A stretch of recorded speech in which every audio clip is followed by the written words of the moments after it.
Alright, Unit 4 Study Guide, first calculator problem. We're given this expression right here. It says find the limit as h goes to 0 of e to the 2 plus h minus e squared over h. Well, you should be looking at this and recognize that that is nothing but a dressed up version of the limit definition of a derivative. So now you want to go through and pick out your information. Our function is e to the x, and we're evaluating it at the x value of 2. But here's the kicker. We don't necessarily know how to take the derivative of the function e to the x, but that's okay, because we do know how to use our calculators to graph the derivative of e to the x. So go ahead and enter y equals e to the x in your y1, and then in y2, go ahead and in y2, go to math and go down to option 8, which is n derived, to derive the derivative, take the derivative of that function y1, and then go to vars, y-vars functions, and hit y1, then put a comma, then put x, then put a comma, then put x. Now you can graph it. It'll graph your function e to the x first, and then it'll go through and graph your derivative. But here's the sweet thing, which you will see in a moment. The derivative of e to x is e to the x.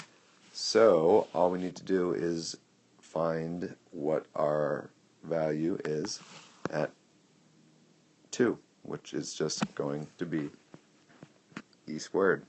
You can just go ahead and use the trace feature of your graphing calculator and enter x equals 2 to find that e squared is roughly 7.389. Now for part B of this problem, we're told we want to write the equation of the line tangent to the function e to the x at x equals 2. So again, we can just substitute into our slope-intercept form, y equals mx plus b.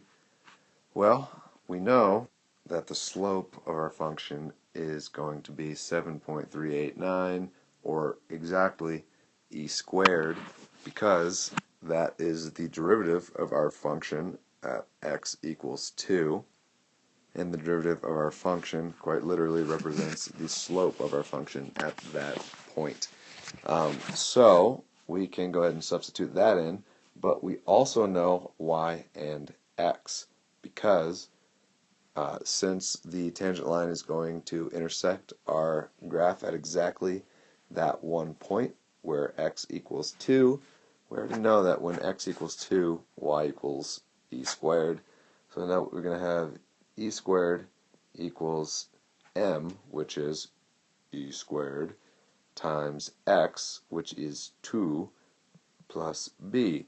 And we can solve this for b by subtracting 2e squared from both sides, and we will get negative e squared equals b, which we can approximate at negative 7.389. Put it all together now. We have y equals 7, well, I guess I'm going to leave it exact. We have y equals our slope, which is e squared, x plus our y-intercept, which is negative e squared, which is a really cool looking linear equation. But we can check our work because we can go back to our function y equals e to the x. We already have it graphed, so all we have to do is, while we're on our graph, hit second draw, go down to tangent, and then choose x equals 2, and it will tell us that the equation of our tangent line is tells us that the equation is y equals 7.389057330 plus negative 7.3890 and all the rest. So we're right, because we're awesome.